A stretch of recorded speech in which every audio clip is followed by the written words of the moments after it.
Olá, eu quero apresentar mais um livro da minha autoria chamado Escritos de Educação e Liberdade. O livro é resultado de uma série de artigos que eu postei na época para o projeto Educação e Liberdade do Instituto Liberdade Individual. Eu reuni alguns deles, acrescentei outros, fiz revisões e daí saiu o livro. A primeira coisa a falar é que existe um conceito deturpado da questão de liberdade. Todo mundo gosta de liberdade até o final da página 1. Mas não é nem que a história de que liberdade vem com responsabilidade em si, mas a liberdade de uma pessoa ela termina onde começa a propriedade do outro, tendo como propriedade a vida da pessoa, a sua vontade e os seus bens. Então não existe essa história de liberdade para tomar o que é do outro, para agredir o outro. Esse é um conceito, isso é incivilidade, isso é comportamento maldoso, marginal, antiético. Não é disso que trata.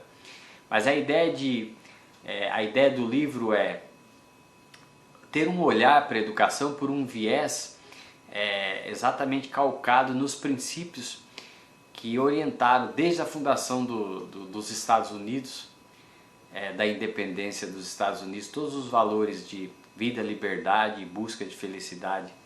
Esse olhar conservador libertário, no sentido de fazer uma crítica ao controle do Estado sobre a vida das pessoas, sobre a educação, e calcando bastante a ideia da liberdade individual como um princípio fundamental para um mundo mais pacífico, para mais prosperidade pessoal e de grupos e por aí afora. Essa foi a ideia. Então, o que eu fiz? Eu peguei alguns temas do dia a dia, de conversas ou coisas que saem na mídia ou de tópicos chaves em educação politicamente corretos e exatamente eu viro de cabeça para baixo e faço uma crítica a essas ideias.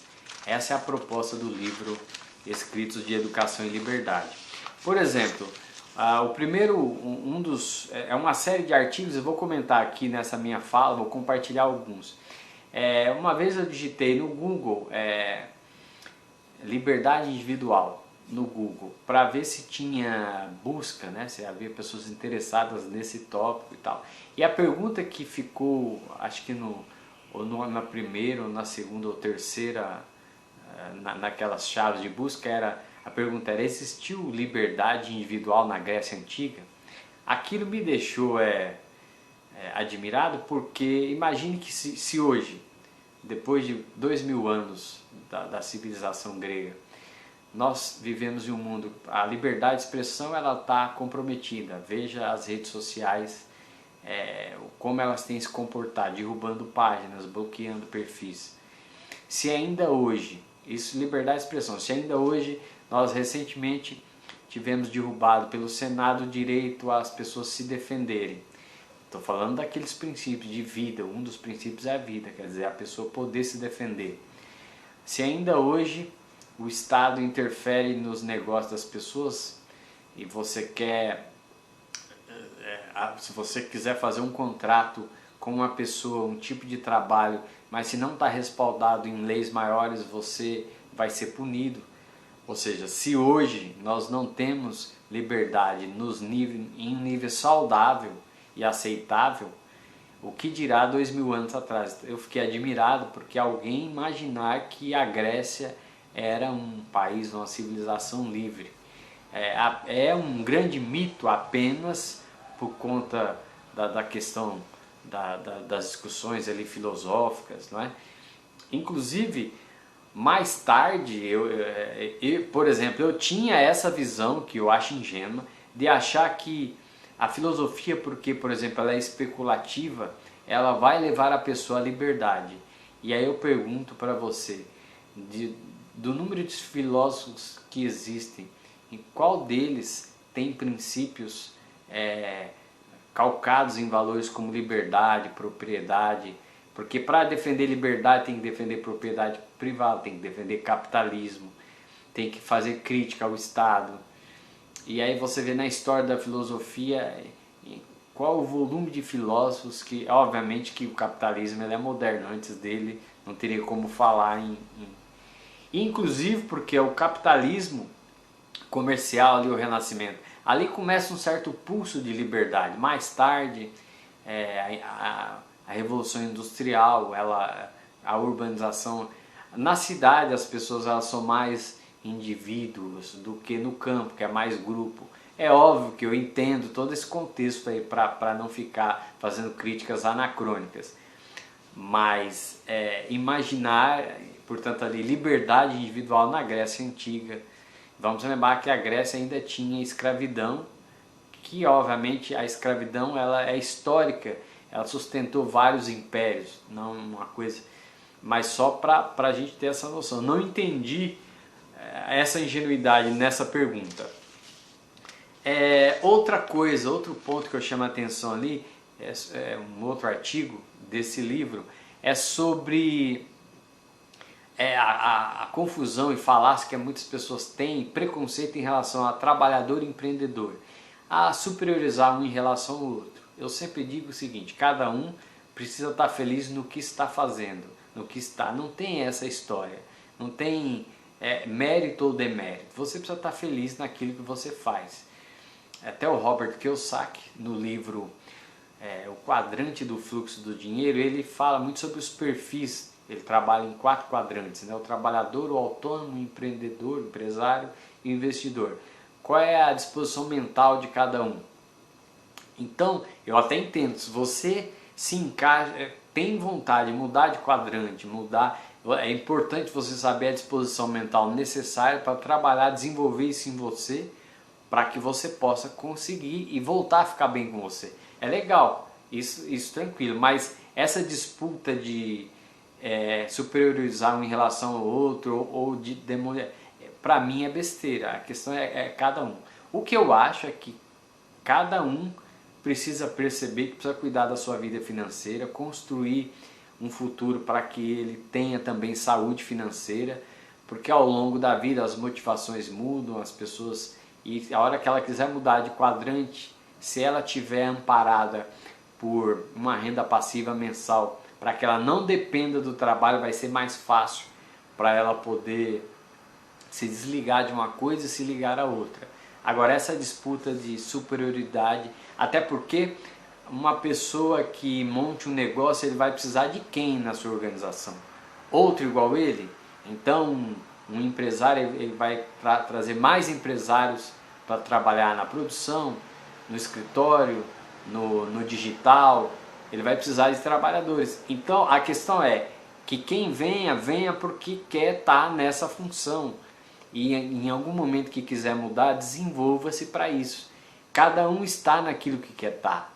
Esse é o ponto, essa é a liberdade. Mas essa discussão, ela cria um mal-estar, ela cria uma visão maldosa ou preconceituosa, perturba uma pessoa porque está em uma coisa ou em outra.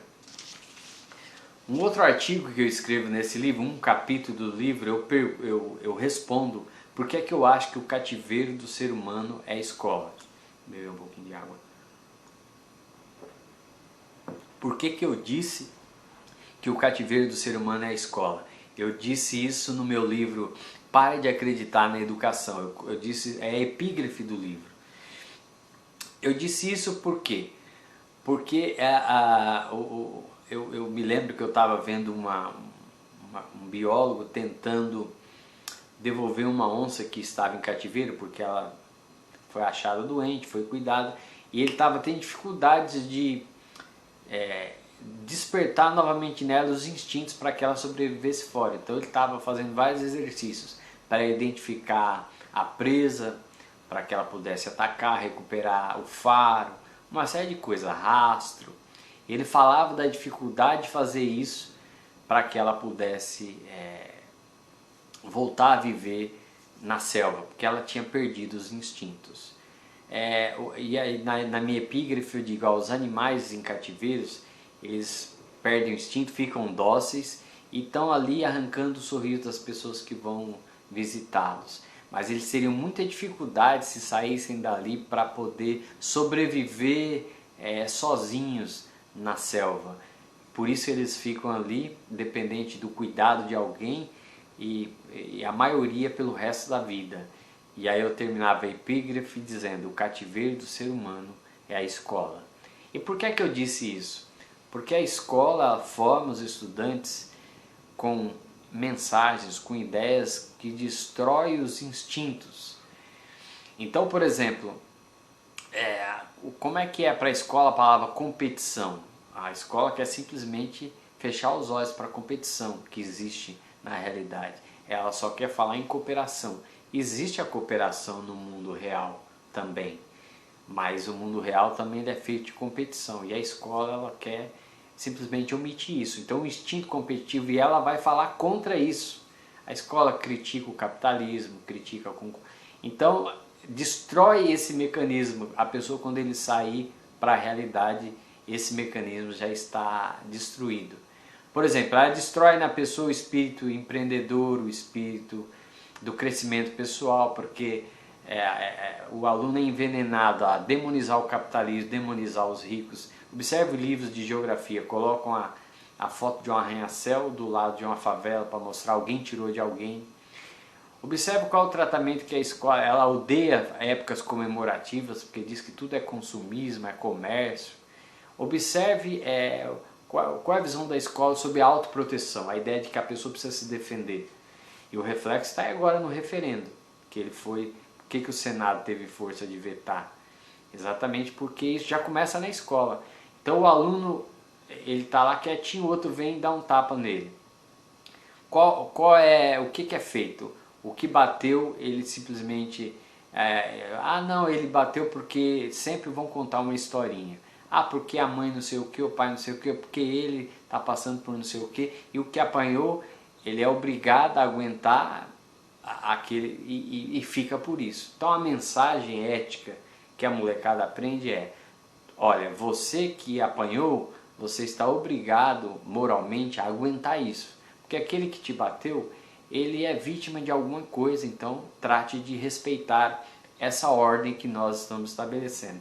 E aí fora da escola, isso repercute em coisas do tipo, a pessoa sai para trabalhar e vem alguém, furta o seu celular, rouba, né, com arma, e aí a história olha, mas quem rouba é porque é vítima não sei o que, do capitalismo, do sistema e tal. Então a ética social olha, você que é trabalhador, trate de aguentar ser roubado ou ser violentado, porque você é um privilegiado, e trate isso porque o outro ele é um coitado. Por alguma razão o Estado tirou dele, ele perdeu uma oportunidade, ou o capitalismo.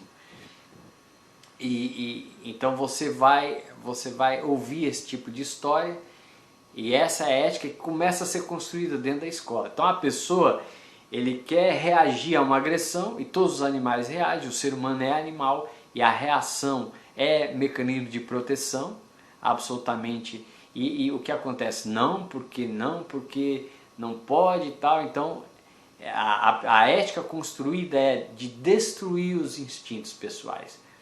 Por isso que eu disse que o cativeiro do ser humano é a escola, porque ela destrói no estudante toda a sua capacidade de se defender, de ser agressivo, entre aspas, no sentido de ter aquela gana de conquistar, de fazer as coisas, de ter o seu projeto de vida, porque ela destrói isso na pessoa para que ele se sinta culpado, porque o outro não tem, porque não sei o quê. Então o cativeiro do ser humano é a escola, e a universidade continua isso. Outro capítulo que eu menciono nesse livro por que é que os autores que pesquisam, escrevem e falam de educação são de esquerda.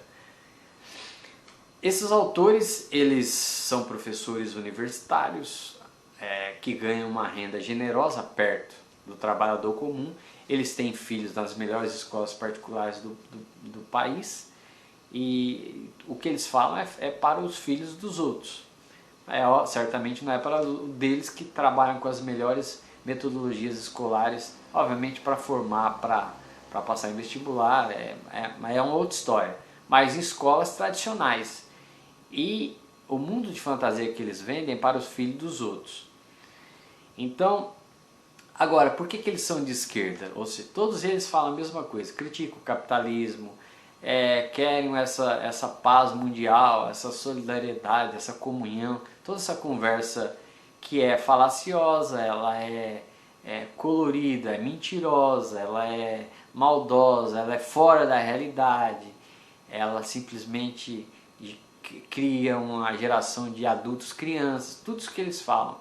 Agora pior, se eles abrissem uma escola, como aqueles trabalham, é engraçado, muitos trabalham em escolas, faculdades particulares, eles criticam o capitalismo e o empreendedorismo, mas eles trabalham para Isso que trabalha em faculdade pública é com o dinheiro dos impostos de quem produz, né? Mas isso é uma outra história. Agora, se eles abrissem uma escola, uma pastelaria que tivesse que contratar, reformar, melhorar equipamentos e fazer a contabilidade, eles iriam ver que a realidade não é nada daquilo que eles falam. No mundo real o dinheiro tem limite, no mundo real não é fácil administrar pessoas, as pessoas elas têm o trabalho, ele tem todo o seu complicador, mas o mundo real é totalmente diferente.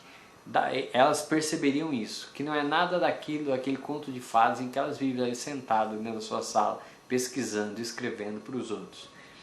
Então quem não administra nada, um piloto de avião, ele segue exatamente coisas reais para que o avião parte de um ponto A ao B. Se ele ficasse inventando, o avião cairia. Então os pilotos são bem objetivos. Engenheiros também, eles seguem o script de uma planta na construção e orientam. Agora, a educação ela permite essas fantasias porque você não tem controle sobre os efeitos. Por mais que você tenha aí, e os efeitos estão aí, né? O granchismo explica tudo, a realidade brasileira, por exemplo, atual, em que as pessoas, sem perceber, todas têm uma mentalidade socialista. E é tão complicado falar em liberdade e propriedade nesse país.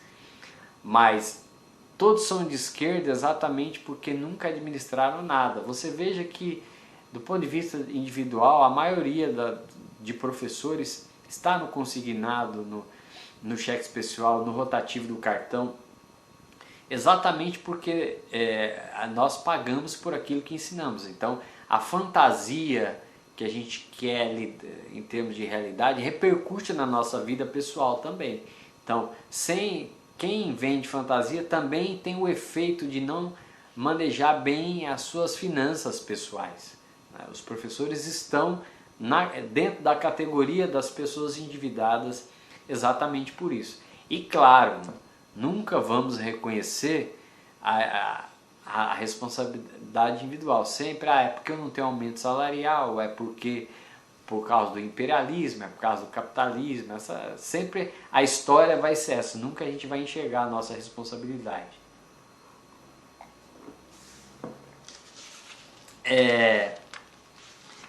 Depois eu tenho outros capítulos que eu vou falar de forma mais breve. Por exemplo, eu faço uma pergunta: se você prefere entender ou realizar as coisas? Nós temos uma cultura da aprendizagem e em detrimento de uma cultura de fazer. Então, é muito comum, cada vez mais as pessoas passam mais tempo estudando, até 20, 22, 25 anos, para começar a trabalhar. As gerações passadas começavam a trabalhar antes. E simplesmente nós estamos distorcendo a realidade, que ela diz o seguinte: você precisa produzir, para você poder consumir, não é? E a aprendizagem ela está no campo teórico, ela está no campo, não está no campo do fazer. E as pessoas estão perdendo a chance porque cada vez estão deixando para mais tarde, porque o gosto da vida é fazer as coisas, é realizar, concretizar. O trabalho ele tem esse caráter. A aprendizagem ela é um aspecto contemplativo da vida, que nós estamos colocando no lugar do aspecto da concretização da vida. Eu faço uma crítica nesse capítulo porque nós vivemos muito isso, né? Esse culto, essa perspectiva de assistir a vida ao invés de ser protagonista e viver, que é o que essa vida calcada centrada na valorização da aprendizagem em detrimento da valorização do trabalho faz. A ponto de hoje um pai ser preso se o filho tem 13, 14, 15 anos e está trabalhando, ao invés de estar estudando, coisas que os antigos faziam, colocando valor na teoria ao invés da prática, na vida vivida, aliás, ou na vida contemplativa ao invés da vida vivida. As pessoas elas estão em casa no celular e acham que estão vivendo tudo aquilo que estão vendo ali na telinha, ao invés de se lançarem na vida.